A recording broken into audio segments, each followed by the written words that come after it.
Hey guys. Yo, dude. What's up, dude? How's it going? Pretty good, are you? Oh, this good. This is Gabby. She's filming me because I've been interviewed. Hello. Because I have a radio show. You could very easily be interviewed. Just let this, let this lift you up, viewers. Just feel it.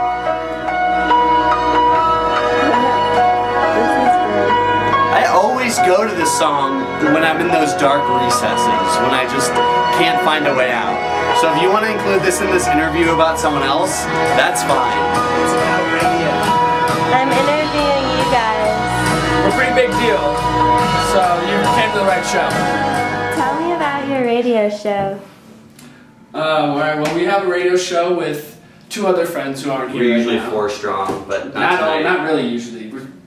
Hypothetically, we ought to be 4 strong. Yeah, we're called. I don't know what our name really is, but I like to call us the gang. May or may not be here because we're not really sure if the gang will be there. Which is derivative of the proposed name, which was the gang is all here. But it's never. But it's never.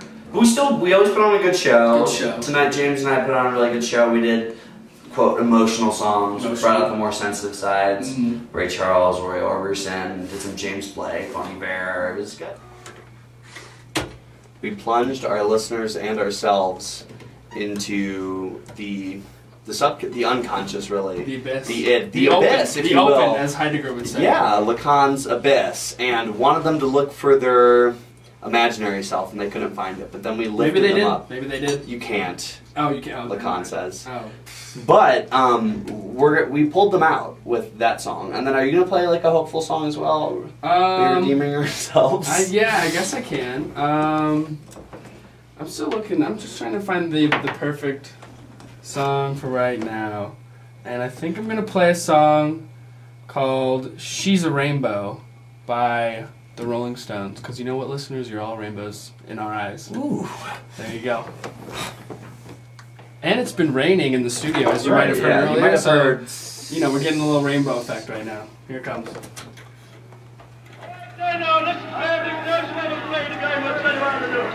We did it.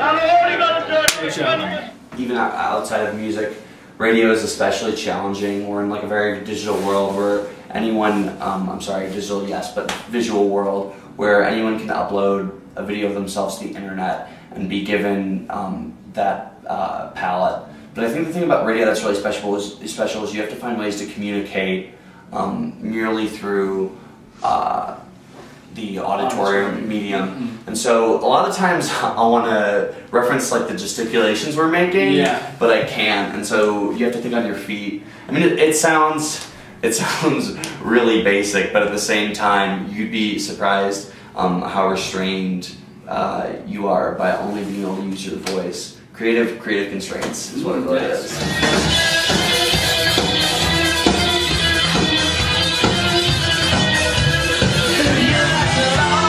This is your host, DJ Papa Squat, with my show, Auditory Hallucinations, bringing you on No Shirt, No Shoes service.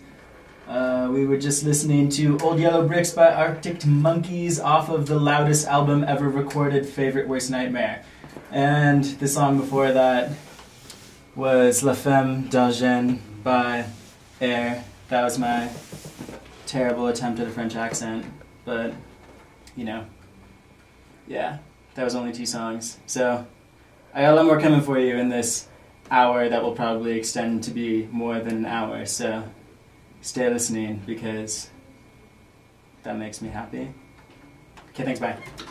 I mostly just play music, but I do talk between songs as you're supposed to. You have to, like, well, you don't have to, but you're supposed to say which artists played which songs every like 5 or so songs, I don't know, maybe even less. I like to talk for a little bit, give my opinions on current artists and ish, and where songs came from, give little random factlets, do commentaries every once in a while, say hi to my fans, all 6 of them.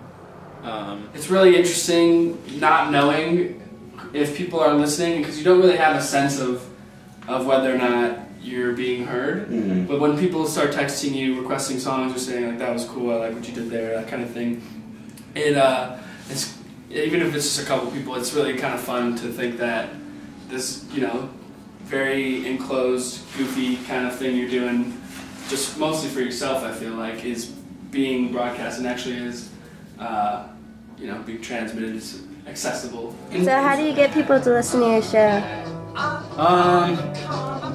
Well, mostly I post the listen link on Facebook right before and during my show and hope that all of the people who are checking their status updates and ish will maybe click on it and listen to my show for a little bit. It works pretty well for my friends that actually want to listen to like my kind of music. Like, I'm talking to my brother right now on Facebook, he's listening to my show. That's pretty chill. I'm pretty happy about that. So what are some, like, vocal vocabulary words within your radio community that you've come to learn, like, with your experience and having... Well, things pertaining to sound engineering are definitely within the discourse. You learn things like mixing, levels, and then just fading, aux. volume. It's a lot. I mean, it's a lot of boring technical terms that you're coached on, but then I mean, you don't practice necessarily as much. It's a lot of stuff like that. So what we have over here is essentially an input-output equalizer deal that tells you how loud the sound you're broadcasting is. And if you broadcast it too loud, it sounds bad on everyone's speakers. It's a lot better illustrated over here if you come look at this equalizer. I don't want it to go in like the third bar of red, otherwise that just sounds shitty on your speakers and no one wants to listen to that. I mean, like, it's not recommended that you go over one bar of red, but sometimes it's pretty difficult. You gotta adjust the volume for every single song because each song has a different volume, so it goes.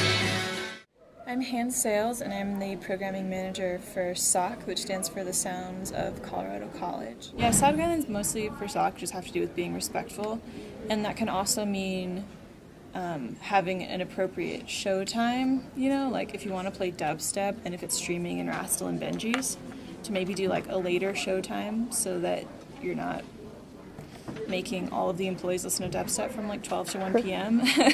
during the day, which is totally fine. But it would be like more appropriate enough for like later at night. And other than that, people can do talk shows and we just ask them to be respectful. Yeah. And people are really good at self-regulating, and they know, like via the honor code, I think, what is acceptable in the student body and what they can say. They're pretty free with what we can say on the air. They give us some announcements to say each week, but the one basic rule that they say to all of us is that you shouldn't say anything on the air that you wouldn't say in front of your friend's grandmother, which is pretty esoteric, but you know, no swearing, no talking about inappropriate subjects. Short training process, people sign up, and it usually takes about a half hour to train someone just to use the studio and to go over the sound guidelines that I told you about before, and just how to use the soundboard and the microphone and everything else, and being responsible with the studio and the key. And I mean, we have a really highly mature student body, and we haven't had any problems, really, no severe problems with profanity or with people not respecting sound guidelines. And so I think the station, KRCC, puts a lot of faith in us by, you know, enabling us to do this, I think. And students respond through just like playing music that they love and being really cool. I think we have really cool DJs.